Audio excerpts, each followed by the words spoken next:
تو میں آپ کا حق ادا کر رہا ہوں، آپ کی جانب سے حکومتوں کو بھی پیغام پہنچا رہا ہوں۔ آئیے سب سے پہلے میں آپ کو پیغام دیتے ہوئے یہ کہوں گا کہ میرے یارو، سب سے پہلے دماغوں میں اس بات کو بٹھا دو کہ میرے آقا کی، ہمارے نبی کی، ہمارے پیارے محبوب کی شان ایسی ہے، شان ایسی ہے کہ ایک بات دماغ میں بٹھا دو کہ پوری دنیا مل کر بھی نبی کی شان میں گستاخی کرنے پر اتر آئے تو رتی برابر بھی میرے نبی کی شان میں کبھی نہیں آ سکتی۔ کہو بے شک، میرے رب نے میرے نبی کے بارے میں کیا کہا؟ کیوں؟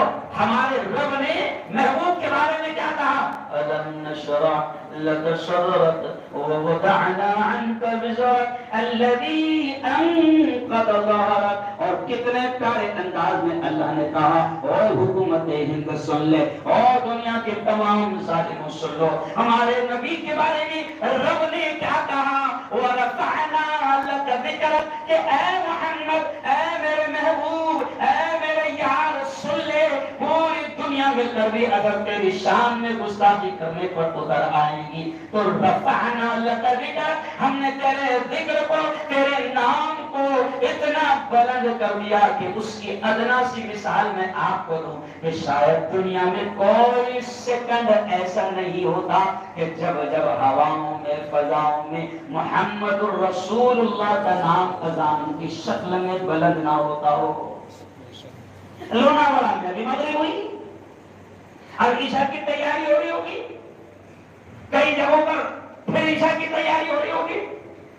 صرف شارٹلی اشارہ کر رہا ہوں، یہ اس لیے کہہ رہا ہوں اور سادے انداز میں اس لیے کہہ رہا ہوں کہ میرے ہندو بھائی بھی میری بات کو بڑی تعداد میں سنتے ہیں، تو میں میرے ہندو بھائیوں کو بھی اور حکومت کو بھی یہ پیغام سنا رہا ہوں اور آپ کو یہ پیغام دے رہا ہوں کہ کوئی ٹینشن بھی زیادہ لینے کی ضرورت نہیں۔ کتنے بھی شیطان آئے اور میرے نبی کی شان میں گستاخی کرے، رب کی برابر میرے نبی کی شان میں کبھی نہیں آنے والی، کیونکہ میرے رب نے، ہمارے رب نے اس محبوب یار کے بارے میں کہا کہ وَرَفَعْنَا لَكَ ذِكْرَكَ، اے محمد ہم نے تیرے ذکر کو بلند کر دیا ہے۔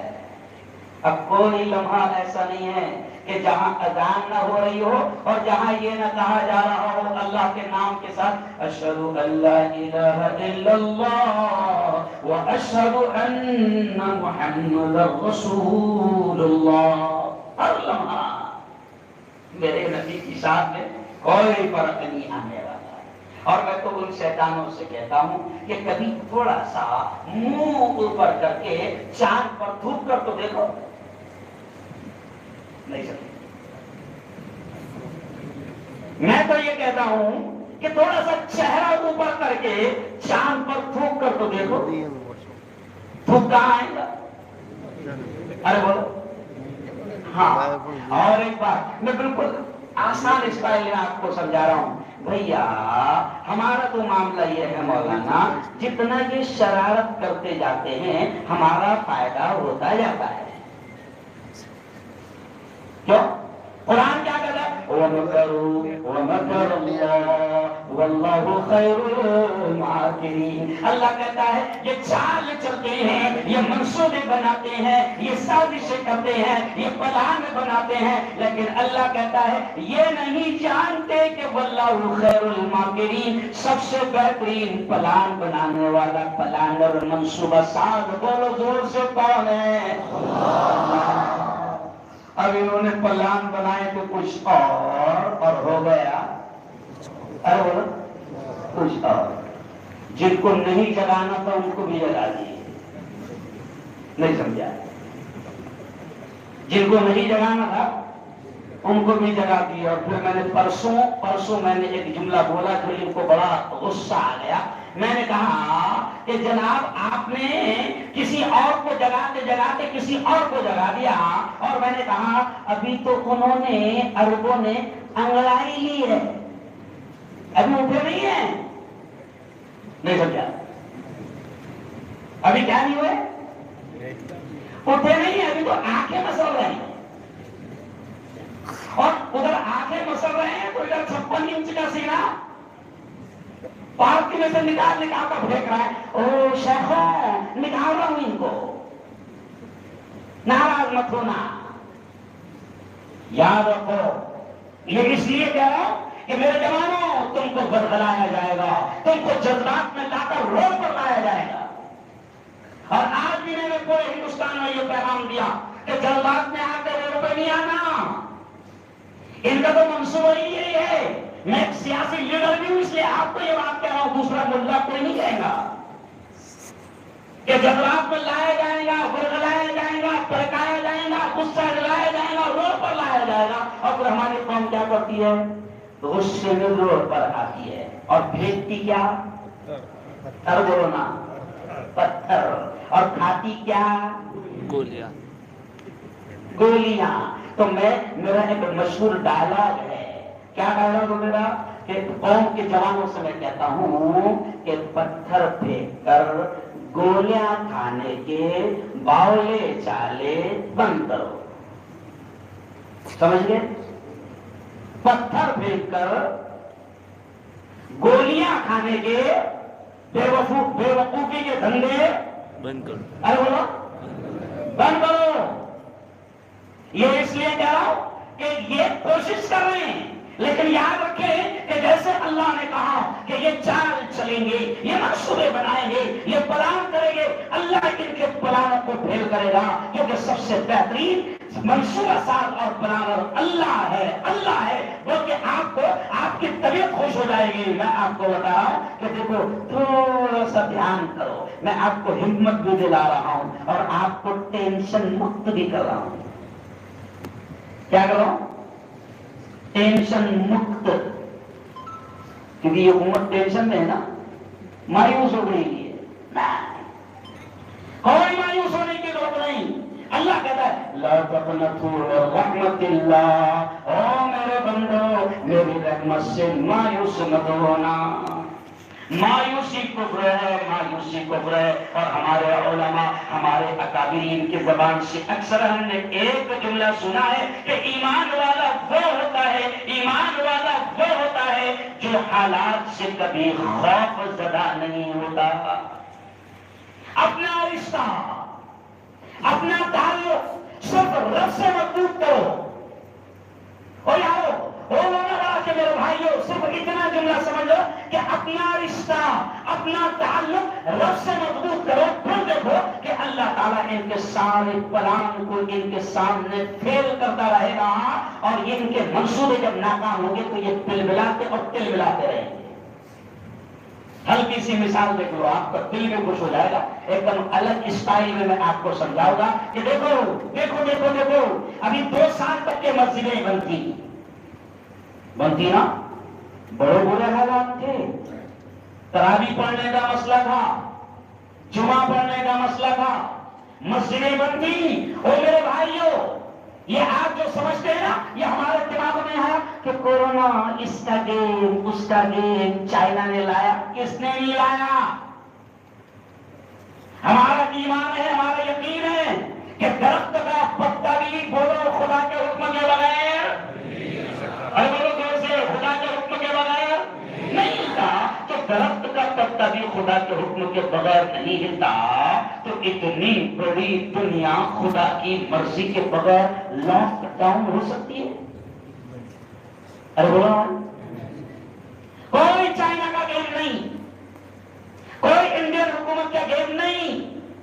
مسلمانوں اللہ ہم سے ناراض تھا، اللہ ہم سے ناراض تھا، اور اتنا ناراض تھا کہ اس نے گجرات کی مسجدیں نہیں، بھارت کی مسجدیں نہیں، صرف امریکہ یا UK یا انگلینڈ یا فرانس یا بنگلہ دیش یا نیپال یا پاکستان کی مسجدیں نہیں، اللہ اتنا ناراض تھا کہ اس نے اپنے کعبۃ اللہ، اپنے بیت اللہ کے دروازے بھی ہمارے لیے بند کر دیا تھا۔ بتاؤ 2021 میں کوئی گیا کیا لوگوں سے؟ حج کو گیا تھا کوئی؟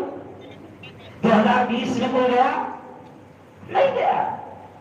اللہ نے بند کرا دیا، کوئی نہیں آ سکتا۔ اللہ ناراض تھا، اللہ ناراض تھا۔ اور آج میں پھر آپ سے کہہ رہا ہوں کہ صرف اپنے رب کو منانے کی کوشش کرو، اپنے رب کو منانے کی محنتیں کرو، اور اپنا رب کیسے راضی ہوگا اس کی فکر کرو۔ پھر دیکھو اللہ تعالیٰ شیطانوں کے سارے منصوبوں کو، سارے پلاننگ کو فیل کرے گا۔